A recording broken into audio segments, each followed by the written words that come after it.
الرحمن الرحیم۔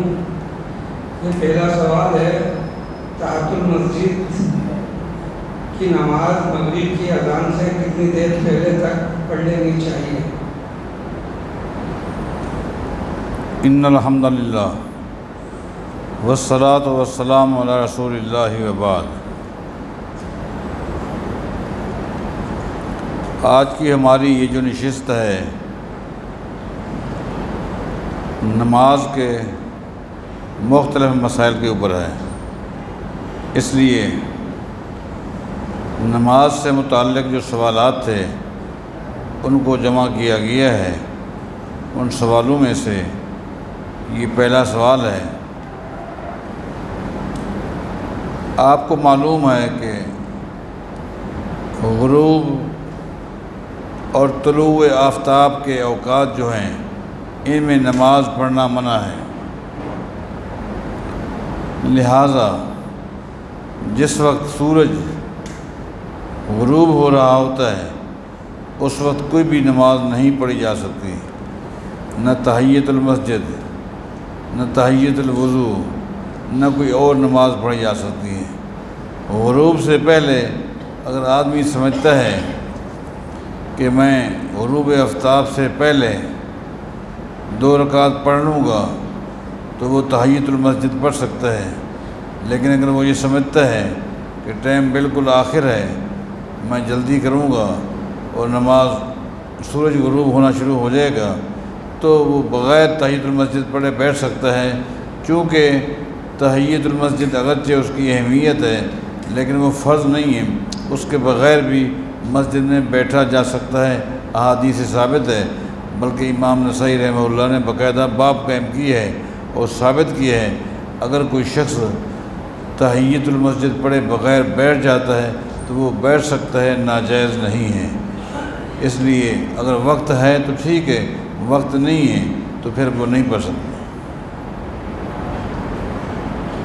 یہ دوسرا سوال ہے کہ اگر کسی شخص نے مغرب کی نماز نہیں پڑھی اور وہ شخص جب مسجد میں آتا ہے تو اسے عشاء کی دوسری رکعت پاتا ہے تو وہ کیا کرے؟ 3 رکعتیں پڑھ کر امام کے ساتھ سلام پھیر دے تاکہ مغرب کی نماز پڑھ لے؟ ایسا کرنا کیسا ہے؟ مسافر ہو یا مقامی ہو، دونوں کے حوالے سے۔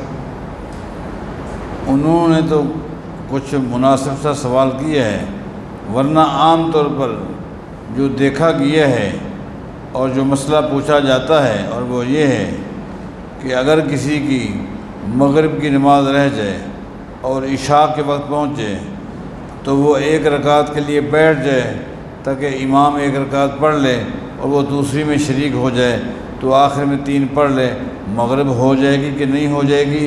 یا یوں بھی سوال آتا ہے اور عملاً بھی دیکھا گیا ہے کہ ایک آدمی مسافر ہے، وہ یہ سمجھتا ہے امام 2 رکعتیں پڑھ لے، آخری 2 رکعتوں میں مل جاؤں گا اور 2 رکعتیں آخر میں پڑھ لوں گا، ہو جائیں گی کہ نہیں ہو جائیں گی؟ ان تمام سوالوں کا یا اشکالات کا ایک ہی جواب ہے، نبی علیہ السلام کا فرمان ہے، اذا اقیمت الصلاۃ فلا صلاۃ الا التی اقیمت لہا۔ جب اقامت ہو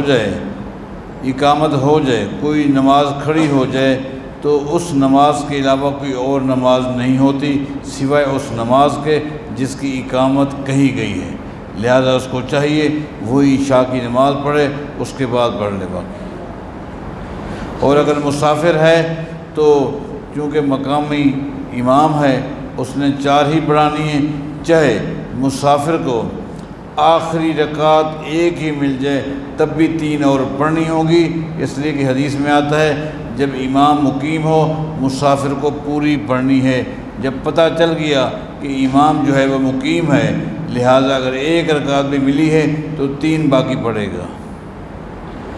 ایک سوال اور ہے، کسی شخص کو جماعت میں 1 رکعت یا 3 رکعت ملی، امام کے سلام پھیرنے کے بعد جب وہ کھڑا ہوگا تو کیا رفع دین کرے گا یا نہیں؟ دیکھیں، رفع الیدین جو ہے نبی علیہ الصلوۃ والسلام سے صراحت کے ساتھ جو ثابت ہے وہ ہے نماز شروع کرتے وقت، تکبیر تحریمہ کے وقت رفع الیدین ہے، رکوع میں جاتے ہوئے رفع الیدین ہے، رکوع سے سر اٹھاتے ہوئے رفع الیدین ہے۔ اسی طرح 2 رکعت کے بعد جب آدمی کھڑا ہوتا ہے تیسری رکعت کے لیے تو رفع الیدین ہے، رفع الیدین یہی ہے۔ لہٰذا اگر امام کے پیچھے اس کی 1 رکعت ہوئی تھی تو وہ تو کھڑا ہوا دوسری رکعت کے لیے، لہٰذا اس کو رفع الیدین نہیں کرنی چاہیے۔ لیکن اسی طرح اگر اس کو امام کے پیچھے 3 رکعتیں ملی ہیں، امام کی 4 تھیں، اس کی 3 تھیں، امام نے سلام پھیرا، اب یہ تو کھڑا ہوا چوتھی رکعت کے لیے، چوتھی رکعت کے لیے کھڑے ہونے کے لیے رفع الیدین مجھے کہیں نہیں ملا۔ بعض حضرات جو کہتے ہیں کہ تشہد کے بعد رفع الیدین ہے، یہ کہتے ضرور ہیں، ہم نے سنا ضرور ہے، لیکن آج تک ہمیں کسی نے اس طرح کی کوئی حدیث دکھلائی نہیں۔ اگر حدیث مل جائے گی دکھلائیں گے، اس پر عمل کریں گے، ورنہ رفع الیدین کی یہی کنڈیشن ہے۔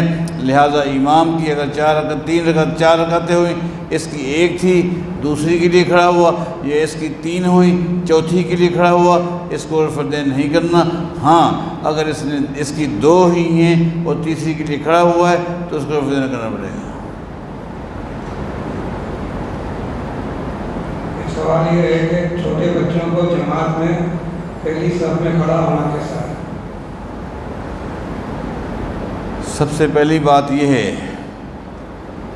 میں بڑا خوش ہوتا ہوں دیکھ کر کہ الحمدللہ آج ہمارے معصوم بچوں میں اول وقت میں آنے کا ایک جذبہ ہے۔ اللہ تعالیٰ ان کی عمر میں برکت عطا فرمائے۔ بہت جلدی آتے ہیں اور پہلے ہی آ کر بیٹھ جاتے ہیں، یہ ایک جذبہ ہے۔ یہ جذبہ جوانوں میں بھی ہونا چاہیے جو بچوں میں ہے، اور یہی جذبہ اکابرین میں، بزرگوں میں، بڑوں میں بھی ہونا چاہیے۔ لیکن دیکھنے میں آیا ہے وہ لیٹ آتے ہیں اور معصوم بچے پہلے آ جاتے ہیں۔ اسی طرح یہ ایک ترتیب ہے، میں نے یہ بھی دیکھا ہے، محسوس نہ کریں، جن لوگوں کے گھر جتنا مسجد سے دور ہیں وہ پہلے آتے ہیں، جتنا قریب ہیں وہ لیٹ آتے ہیں، یہ بھی دیکھنے میں ہے۔ یہ بہرحال بچوں کو ایک جذبہ ہے، اللہ تعالیٰ اس پر ان کو اجر دے گا اور ہم انشاءاللہ دعا گو ہیں۔ لیکن ان بچوں سے میں درخواست کروں گا کہ ان کو یہ قربانی دینی ہوگی، کیونکہ نبی علیہ السلام کا فرمان ہے امام کے پیچھے اولوالعلم کھڑے ہو جائیں۔ اسی لیے اگر آپ پہلے بھی آ کر بیٹھ گئے ہیں تو ٹھیک ہے، آپ مسجد میں آ گئے، آپ کو جلدی آنے کا، اول آنے کا ثواب مل گیا۔ اب بھلے آپ کو آخری رکعت میں بھی کھڑا کیا جائے نا، آپ کو ثواب تو بہت پہلے کا مل چکا ہے، اس لیے کہ آپ جلدی آ گئے، مسجد میں آ گئے، جلدی آ گئے، آپ کو ثواب مل گیا۔ لیکن جب اقامت ہو جائے تو آپ پیچھے ہو جایا کریں اور بڑوں کو آگے کر دیا کریں۔ یہ میں بچوں سے کہہ رہا ہوں کہ جب اقامت ہو جائے، جماعت کھڑی ہو جائے، تو پھر آپ خود بچوں کو چاہیے، امام صاحب کے کہنے سے بھی پہلے بچوں کو چاہیے کہ دیکھیں بزرگ پیچھے آئے ہوئے ہیں، آپ آگے آ جائیں، آپ پیچھے ہو جائیں۔ یہ ایک قربانی کا جذبہ جہاں اور ہے، آپ جلدی آتے ہیں جذبہ ہے، یہ جذبہ بھی اپنے اندر پیدا کر لیں، اور جب جماعت کھڑی ہو جائے آپ پچھلی صف میں چلا جایا کریں، اگلی میں بزرگوں کو کھڑا کیا کریں۔ حدیث بھی اسی طرح ہے، امید ہے کہ اس پر انشاءاللہ ہمارے معصوم بچے عمل ضرور کریں گے انشاءاللہ۔ ایک آخری سوال ہے، کیا عورت اور مرد کی نماز کے طریقے میں فرق ہے؟ قرآن و سنت سے وضاحت فرمائیں۔ عام طور پر بعض حضرات فرق کو بیان کرتے ہیں کہ عورت سینے پر ہاتھ باندھے گی، مرد ناف کے نیچے ہاتھ باندھے گا۔ مرد جب رکوع میں جائے گا اپنی کمر کو بالکل سیدھا کرے گا، بالکل سیدھا ہو جائے، جبکہ عورت اتنا بس تھوڑا سا ٹیڑھا ہو کہ اس کے ہاتھ خالی گھٹنے کو لگ جائے۔ یہ فرق ہے، بیان کیا جاتا ہے۔ سجدے میں کہا کہ عورت کو چاہیے کہ وہ سجدے میں جب جائے اپنا ہاتھ اپنی کوہنی زمین کے ساتھ اس طرح رکھے جس طرح ایک کتا رکھتا ہے۔ الفاظ ہے، کتا جس طرح ہوتا ہے نا رکھتا ہے، تو اسی طرح وہ جائے، مرد کو اپنی کوہنی اٹھا کے رکھنی چاہیے۔ عورت کو چاہیے کہ دونوں پاؤں ایک طرف نکال لے اور یوں سجدہ کرے۔ یہ جتنے بھی فرق میں نے فقہ کی کتابوں میں پڑھے ہیں، لیکن یہ فرق مرد عورت کی نماز میں، یہ جو فرق جس کی میں نے آپ کو مثالیں دی ہیں، نہ تو مجھے کسی صحیح حدیث میں ملا ہے، نہ ہی کسی صحابی سے عملاً یا فعلاً یا قولاً ملا ہے، بلکہ یہ میری بات نوٹ کر لیں، اور بات نوٹ ہو رہی، آج نیٹ کا دور ہے، بات دور دور تک جاتی ہے۔ یہ جو فرق بیان کیا جاتا ہے عورت اور مرد کی نماز کا، یہ فرق امام ابو حنیفہ رحمہ اللہ کے اجتہادات میں بھی مجھے آج تک کہیں نہیں ملا۔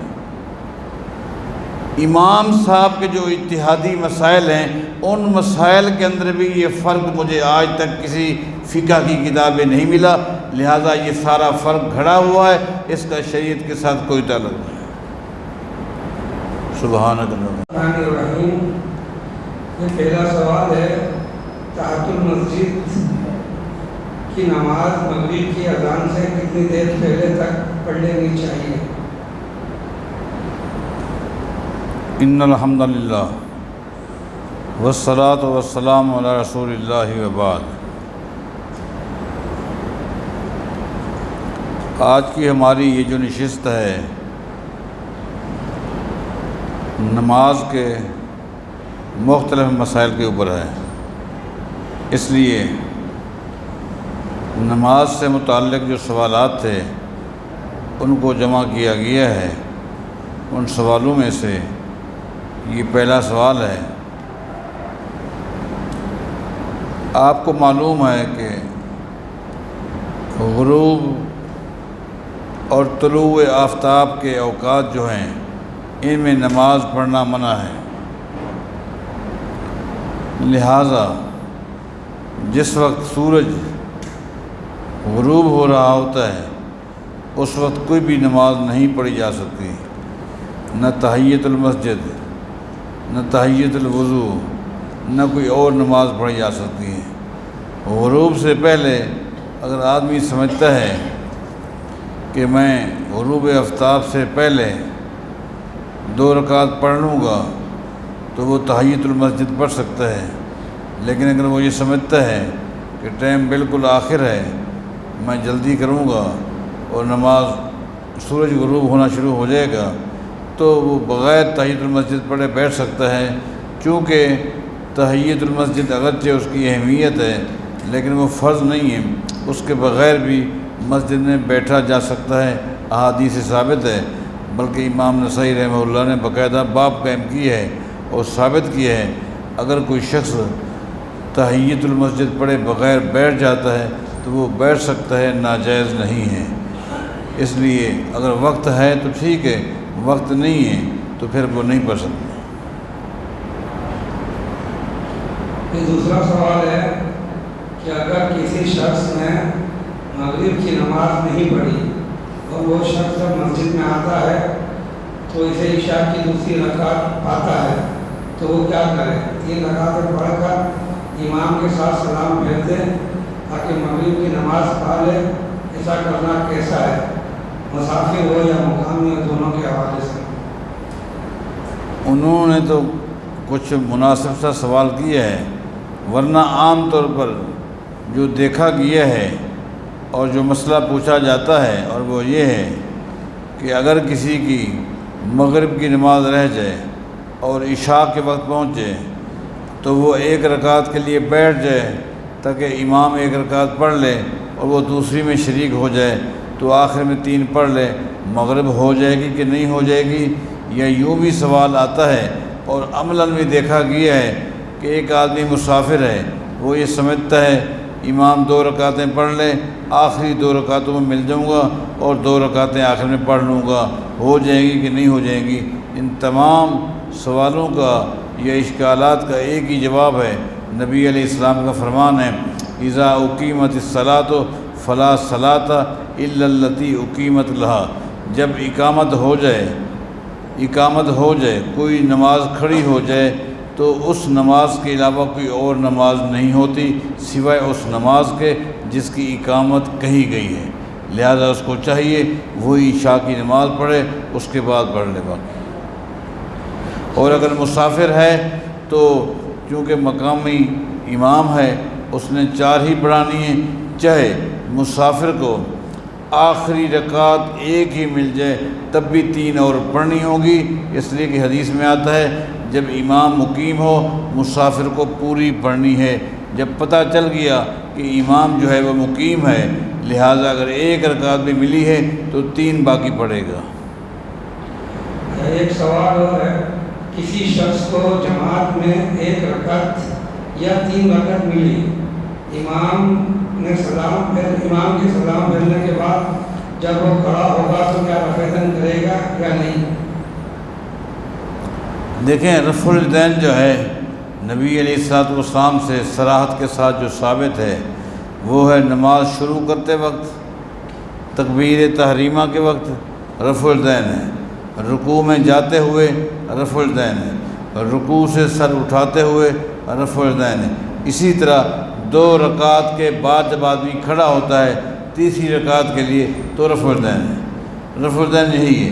لہٰذا اگر امام کے پیچھے اس کی 1 رکعت ہوئی تھی تو وہ تو کھڑا ہوا دوسری رکعت کے لیے، لہٰذا اس کو رفع الیدین نہیں کرنی چاہیے۔ لیکن اسی طرح اگر اس کو امام کے پیچھے 3 رکعتیں ملی ہیں، امام کی 4 تھیں، اس کی 3 تھیں، امام نے سلام پھیرا، اب یہ تو کھڑا ہوا چوتھی رکعت کے لیے، چوتھی رکعت کے لیے کھڑے ہونے کے لیے رفع الیدین مجھے کہیں نہیں ملا۔ بعض حضرات جو کہتے ہیں کہ تشہد کے بعد رفع الیدین ہے، یہ کہتے ضرور ہیں، ہم نے سنا ضرور ہے، لیکن آج تک ہمیں کسی نے اس طرح کی کوئی حدیث دکھلائی نہیں۔ اگر حدیث مل جائے گی دکھلائیں گے، اس پر عمل کریں گے، ورنہ رفع الیدین کی یہی کنڈیشن ہے۔ لہٰذا امام کی اگر 4 رکعتیں ہوئیں، اس کی 1 تھی دوسری کے لیے کھڑا ہوا، یا اس کی 3 ہوئی چوتھی کے لیے کھڑا ہوا، اس کو رفع الیدین نہیں کرنا۔ ہاں اگر اس کی 2 ہی ہیں اور تیسری کے لیے کھڑا ہوا ہے تو اس کو رفع الیدین کرنا پڑے گا۔ سوال یہ ہے کہ چھوٹے بچوں کو جماعت میں پہلی صف میں کھڑا ہونا کیسا ہے؟ سب سے پہلی بات یہ ہے، میں بڑا خوش ہوتا ہوں دیکھ کر کہ الحمدللہ آج ہمارے معصوم بچوں میں اول وقت میں آنے کا ایک جذبہ ہے۔ اللہ تعالیٰ ان کی عمر میں برکت عطا فرمائے۔ بہت جلدی آتے ہیں اور پہلے ہی آ کر بیٹھ جاتے ہیں، یہ ایک جذبہ ہے۔ یہ جذبہ جوانوں میں بھی ہونا چاہیے جو بچوں میں ہے، اور یہی جذبہ اکابرین میں، بزرگوں میں، بڑوں میں بھی ہونا چاہیے۔ لیکن دیکھنے میں آیا ہے وہ لیٹ آتے ہیں اور معصوم بچے پہلے آ جاتے ہیں۔ اسی طرح یہ ایک ترتیب ہے، میں نے یہ بھی دیکھا ہے، محسوس نہ کریں، جن لوگوں کے گھر جتنا مسجد سے دور ہیں وہ پہلے آتے ہیں، جتنا قریب ہیں وہ لیٹ آتے ہیں، یہ بھی دیکھنے میں ہے۔ یہ بہرحال بچوں کو ایک جذبہ ہے، اللہ تعالیٰ اس پر ان کو اجر دے گا، اور ہم انشاءاللہ دعا گو ہیں۔ لیکن ان بچوں سے میں درخواست کروں گا کہ ان کو یہ قربانی دینی ہوگی، کیونکہ نبی علیہ السلام کا فرمان ہے امام کے پیچھے اولوالعلم کھڑے ہو جائیں۔ اسی لیے اگر آپ پہلے بھی آ کر بیٹھ گئے ہیں تو ٹھیک ہے، آپ مسجد میں آ گئے، آپ کو جلدی آنے کا، اول آنے کا ثواب مل گیا۔ اب بھلے آپ کو آخری رکعت پہ بھی کھڑا کیا جائے نا، آپ کو ثواب تو بہت پہلے کا مل چکا ہے، اس لیے کہ آپ جلدی آ گئے، مسجد میں آ گئے، جلدی آ گئے، آپ کو ثواب مل گیا۔ لیکن جب اقامت ہو جائے تو آپ پیچھے ہو جایا کریں اور بڑوں کو آگے کر دیا کریں۔ یہ میں بچوں سے کہہ رہا ہوں کہ جب اقامت ہو جائے، جماعت کھڑی ہو جائے، تو پھر آپ خود بچوں کو چاہیے، امام صاحب کے کہنے سے بھی پہلے بچوں کو چاہیے کہ دیکھیں بزرگ پیچھے آئے ہوئے ہیں، آپ آگے آ جائیں، آپ پیچھے ہو جائیں۔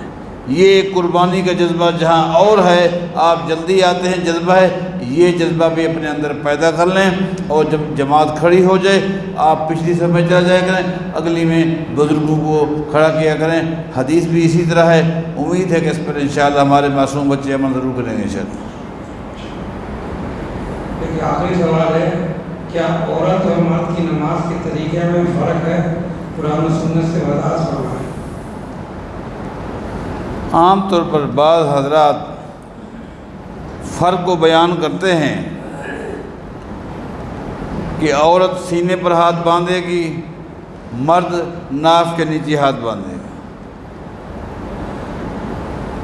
مرد جب رکوع میں جائے گا اپنی کمر کو بالکل سیدھا کرے گا، بالکل سیدھا ہو جائے، جبکہ عورت اتنا بس تھوڑا سا ٹیڑھا ہو کہ اس کے ہاتھ خالی گھٹنے کو لگ جائیں۔